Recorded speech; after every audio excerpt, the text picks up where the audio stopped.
ताकत का राज। इसके दरबार का एक बूढ़ा जादूगर था। जब जादूगर का वक्त आया, उसने बादशाह से कहा कि उसे एक ज़हीन लड़का दिया जाए। बादशाह के हुक्म पर शहर में जोर जोर से नगारे बजने लगे। सबको शाही ऐलान के लिए बुला लिया गया।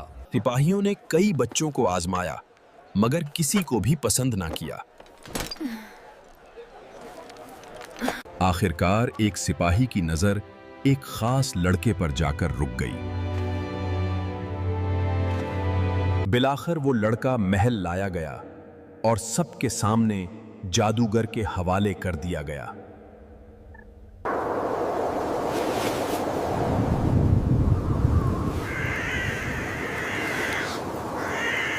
वो रोजाना सुबह सवेरे घर से निकलता और उसी रास्ते से महल की तरफ चल पड़ता। इसी रास्ते पर एक छोटी सी झोंपड़ी थी जहां एक नेक राहिब रहता था। एक दिन लड़का वहीं रुक गया और झोंपड़ी के अंदर झांकने लगा। जब लड़के ने राहिब की बातें सुनी तो उसे वो जादूगर की बातों से कहीं ज्यादा सच्ची लगी। आहिस्ता आहिस्ता उसके दिल में एक नया सुकून उतरने लगा। महल के नीचे इसी तारीक तहखाने में जादूगर का खौफनाक ठिकाना था। इसी तारीक तहखाने में जादूगर उसे गुमराही सिखाता और खौफनाक काला जादू पढ़वाता था। लड़के का जिस्म वहां होता, मगर उसका दिल राहिब की बातों के साथ जुड़ा रहता। राहिब के पास रुकने की वजह से वो अक्सर जादूगर के पास लेट पहुंचता था और घबराहट में दौड़ता हुआ आता। कहां रह गए थे तुम? ये आने का वक्त है। घर पहुंचता तो वहां भी माँ बाप उसकी देर पर सख्ती से डांटते। मैं फंस गया हूँ।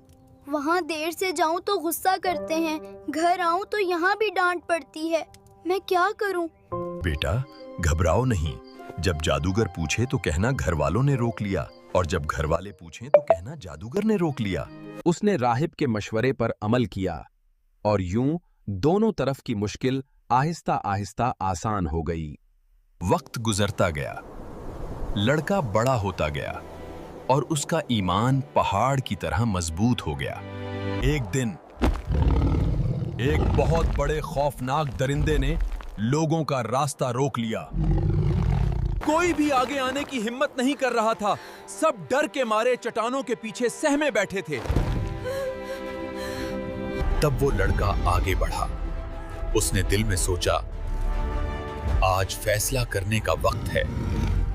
उसने दिल में सोचा, आज मुझे पता चल जाएगा कि जादूगर सच्चा है या राहिब।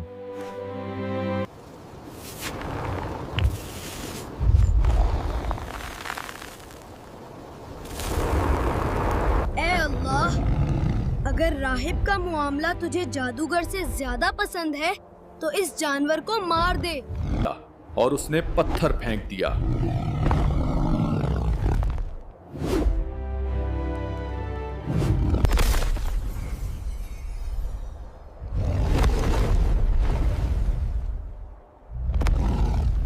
वो पहाड़ जैसा जानवर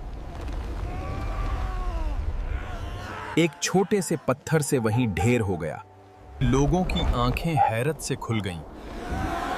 ये कोई जादू नहीं था, ये अल्लाह की मदद थी।